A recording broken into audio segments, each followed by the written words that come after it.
Hey y'all, thanks for tuning in to a new season of Country Fried Rock. I'm your host, Sloan Spencer. Thanks for joining us. My guest today on Country Fried Rock is Sally Jaye, who's been with us before, but so much is going on with her music, her bands, and her record label, Cafe Rooster. We've got to check back in again. Hey, Sally. Hi. Thanks for having me.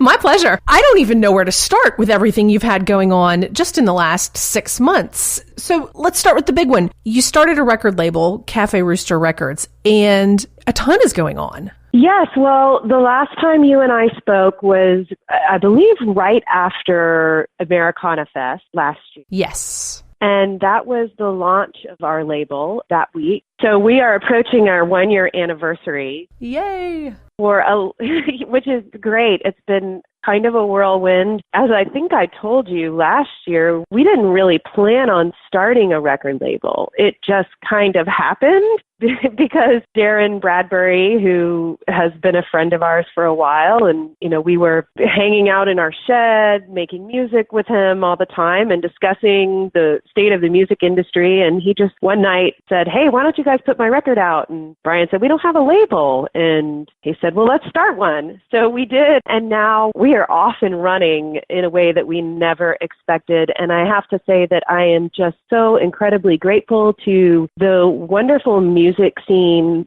particularly that we have here in Nashville, because they have really supported us and helped us get off the ground in such a huge way. It's really been not just watching the community surrounding it, but what you all have been able to do beyond. It's no small feat to put out your own records with a cooperative label like that. But you also have just released an activism, or I don't know exactly how to describe it, but a charitable endeavor. We've supported a few causes since we started, but our latest one is the first album that we put out that is to support a cause. And what happened was the album is called Strange Freedom, Songs of Love and Protest. And what happened was this artist here in Nashville, Matt Heck, and also another artist from a band called Wild Ponies, whose name is Doug Williams, and Gabe Masterson, who is part of our label and is our engineer here for our studio.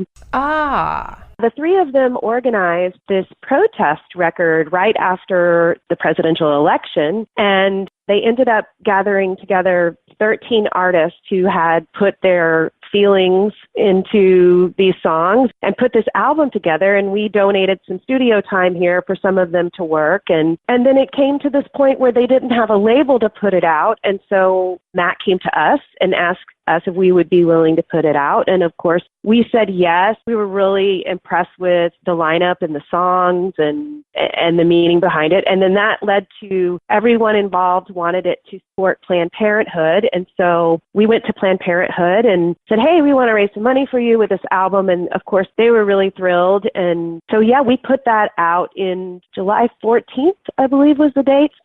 And it's been great. We've had a wonderful response to it. And we're raising some money for Planned Parenthood, which is fantastic. And we've had a couple of great videos. We've got some more coming that are interviews with the artists talking about, what it is to actually write a protest song and to be a part of something like this, and also to support specifically Planned Parenthood. So it's been a great cause to get behind. That's cool. I know Mary Gaucher, who's been with us in Country Fried Rock in the past, was part of that community as well.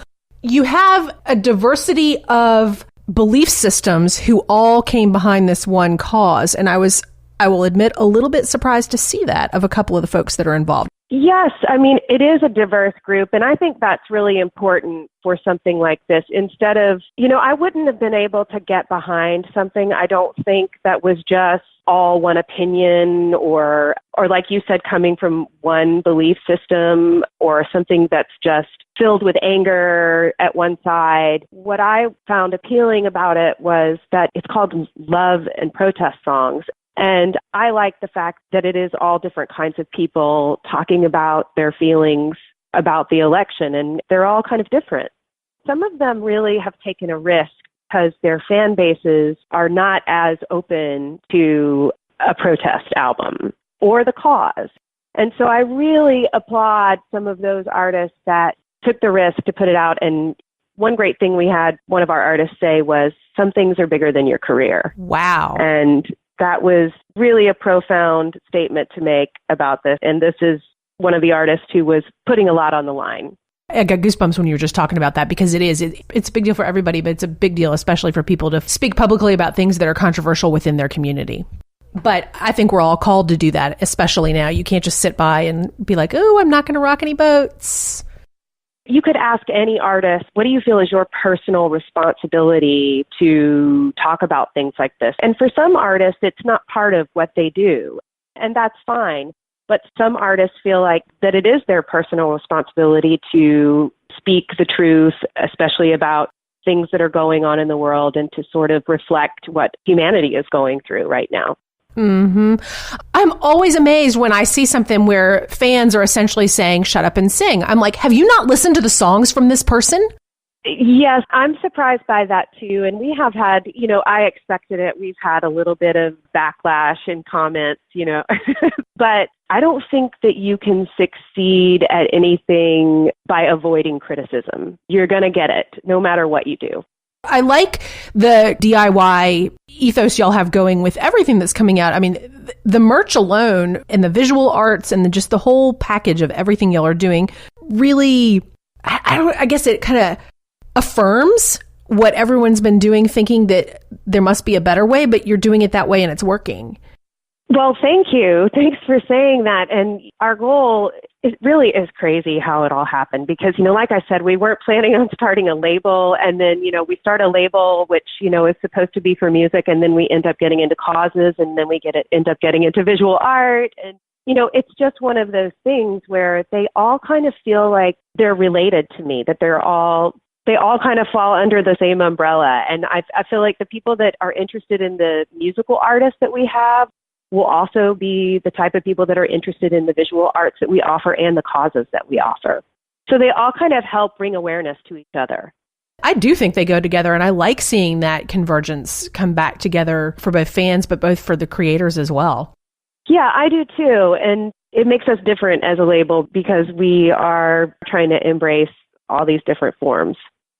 Okay, so I'm just sitting here looking at my record player and thinking, since we last talked, I've bought your reissue of one of your solo records on vinyl. I've got the Ladies Gun Club on vinyl, a bit of wannabe Chris Prunkle's art from a couple of folks who are on your label. Y'all put out the Sneak Ups record, which I don't think is available on vinyl because I would have bought that. It's not yet. Right now, our vinyl is only my solo record that was reissued and then the Ladies Gun Club vinyl. But we will have John Latham's new album, Lifers, on vinyl. And we also, Darren Bradbury, just a few days ago, recorded a live album at this beautiful analog recording studio called Trace Horse Studios here in Nashville. And that was before a very small audience of about 20 people in the room that all kind of sat in the recording room with him. And this was recorded to tape, and then it's going to be mixed to tape and then mastered straight to vinyl. So this is going to be like an only vinyl live recording release. And then we have plans to get back into Brian Wright's catalog as well. And Brian Wright is also in the process right now of recording a new album that hopefully will be out by the end of this year. So that will be a vinyl release as well. Yay! So all coming. It just takes time to get all this, get it all out. Okay, so sign me up for that one right now. I can tell you that. Did I hear that you also have a rock band? I have a punk rock side project, yes, that I started, hard to even know now, maybe a year and a half ago. I went to Arizona to a really creative, freaky little town called Bisbee, which is southern Arizona on the border of Mexico. And I went there with two of my friends that I have played music with for many, many years. These are two guys out of LA, Jason Thomas Gordon and Carrie Bear. And we wrote on the fly and recorded a trio punk rock album, and it's under the name of The Rogers. And it's really juvenile and really filthy. That sounds like fun. My sense of humor is like a 12-year-old boy. You might like it then. So are we going to be able to hear this? Well, we just released it digitally. It's out, and you can only get it on Bandcamp. It's in the spirit of punk rock. We didn't really go too professional on anything with this. As it should be. I'm a big fan of this. Fun as an artist. I know that there are so many other songwriters out there that feel the same way that I do, that it's really fun, stretch yourself out into other weird ways that you don't normally go, just for your own personal fun, but also it serves what your main genre is that you do, like in a weird way. You know, me going and doing punk rock serves my solo work and also Ladies Gun Club, particularly Ladies Gun Club, because we've been kind of going in a direction that we started out as a folk duo, and now we've gone a little psychedelic. And so I think it all serves the music, you know, in so many ways. I think a lot of people get the same, or a similar at least, resurgence of energy from some of the tribute shows as well. Oh, I love those. They do a fantastic job of that here in Nashville at the Basement East, putting together these album tribute shows. And yeah, I agree. I think people get a lot out of it. We used to do them back when I lived in LA. We used to have these album nights at this place called Room 5, where a lot of songwriters congregated. And there was so much music. That was how I got into the Rolling Stones. I was a late bloomer to the Stones, but I got assigned Street Fighting Man for the tribute, and I had never even heard the song before. And so now I'm a Rolling Stones fan. My favorite Stones song is Monkey Man. You've had so much going on. I kind of was like, wow, where to even focus in a conversation. I want to come back to what y'all are doing with Cafe Rooster, but you also were getting ready to launch something for alternatives to opioid use for pain management. And I want to know where you are with that project and support for alternatives such as that. Yeah, so we've done a little bit of social media campaigning for that. There's a wonderful woman here in town who is a doctor at the pain clinic at Vanderbilt. Her name is Tracy Jackson, and she's also like a sister to me. She's one of my very best friends in the world, and she has done a beautiful, beautiful job putting together this program called Relief Retreat that is helping people find alternatives to opioids. And these are all things like physical therapy and acupuncture and meditation and yoga and aquatherapy and, you know, getting down to the psychology of it. And she just had the first retreat in March and has just now gotten all of the data back from the first patients that went to this retreat. And it's unbelievable how these people's lives have been changed. Some of them came in and couldn't walk, and they were running laps around the facility by the time they left. And it is absolutely incredible what she has done and is continuing to do. So right now, she's in this phase right now where she's taking all of the data and using that to go and find more support, financial support. And the next retreat will be next March. But our goal is to continue to work on a campaign, a music campaign, for her to keep bringing money into this. Well, cool. Well, we'll definitely keep our ears open for what that ends up doing, because I'm sure it's going to be something both interesting, but also for a cause that touches practically everybody's lives. Yes, it's crazy. It's out of control right now how many people are suffering from this and dying and losing my own father to an opioid overdose. This is a really important thing to me. Nobody is untouched, to use a double negative. No, it's hard to even bring up the topic with anyone, you know, have this conversation with anyone without them saying, oh, I know someone who is affected by this. Oh, yeah. But it matters. It matters to do big, serious, important things like that with the gifts you have. Artists already have fans in place, so they have a real opportunity to reach people with these causes and these messages. And we've been really lucky to have people jump in and some really great artists jump in and support us when we've asked them to. Well, so Cafe Rooster Records, and there's a studio as well. Y'all have a handful of folks who are part of the co-op, and I guess the next big release is going to be John Latham's album Lifers, coming out on September 1st. What else is in the pipeline for you all? So yes, September 1st, John Latham's record, which we are so excited about. This album is really, really wonderful. And anyone who has ever seen John play, he is undeniable. And he just captures true American rock and roll. He's amazing. And he's been our latest, you know, he's the latest artist to add to the label. And it's been such a joy working with him. So after John, the next project will be Brian Wright's album coming out. And we haven't set the date yet because he is still in the process of tracking, but he's about halfway through. And I have to tell you, it is the best album he has ever made. I know all of his albums well, obviously. For people who weren't with the show in the early days, Brian was one of the very first people we ever featured when he was still living in LA. So for that record that had a very long life. So a while ago. But meanwhile, he's been on the road a lot. You've done a couple of tour segments. Something else coming up with Americana Fest this year?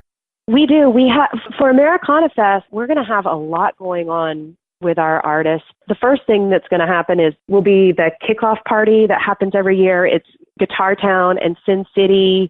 Little Deb and Shyla Morrow put that on, and it happens at the Basement East every year, or the last 2 years. They had to move to a bigger venue. But this year, the Mavericks are headlining. Unbelievable. Yes, which is so exciting. I love them. And they usually have 2 sets before that. And those sets are usually, last year, it was Aaron Lee Tasjan and friends for one of the sets. And so this year, we're going to do the set before the Mavericks as Cafe Rooster Records and Friends. And so that will be, we have a house band that's been rehearsing already and getting ready for it. And so, people that come will get to see each one of our artists on the label do a song with, everybody kind of collaborating. And then we have a couple of special guests too as well. Aaron Lee Tasjan will be joining us. And also the wonderful Lily Hyatt will be doing a song with us. So this is like all of Country Fried Rock right there.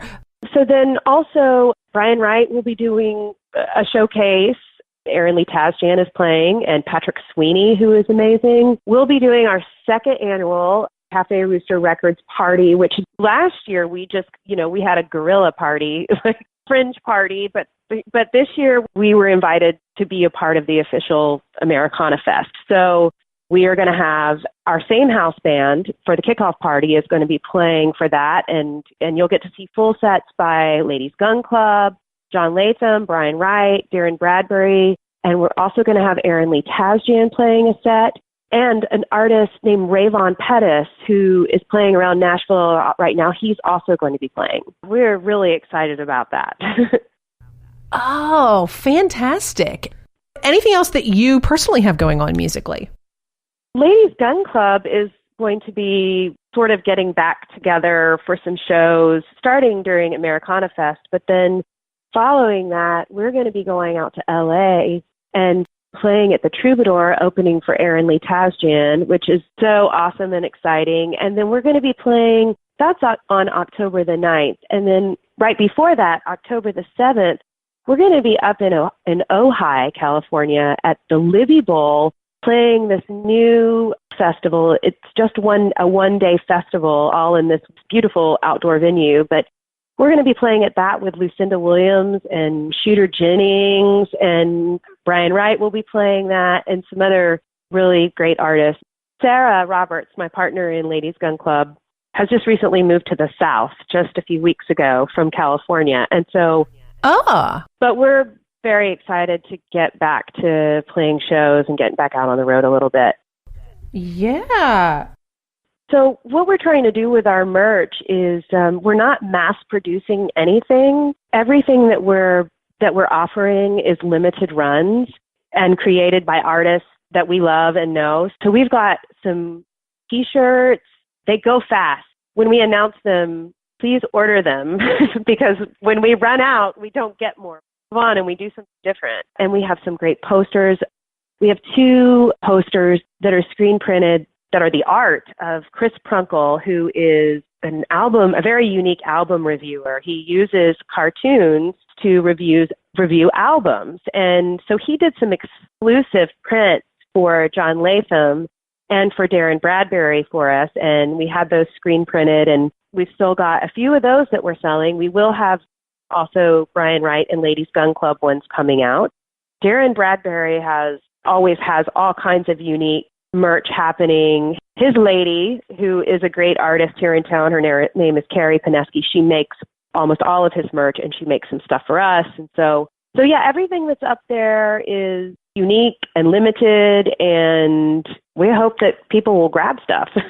It is cool stuff. I've bought several of her necklaces and pins, and I really like both the limited nature of it, but the fact that it's art in and of itself. Even the shirts are cool. Thank you. Well, Sally Jaye, I'm very excited for your music as well as for the developments that are going on with Cafe Rooster. It's just been fantastic to see kind of the meteoric rise of all the projects that you all have happening. Well, thank you so much for supporting all of our artists and everything we're doing. I mean, and so many other artists. I love following you, and thank you. You do a great job of promoting everyone and helping everybody's name get out there. So thank you for having me. Appreciate that. Anytime. Thanks, Sloan.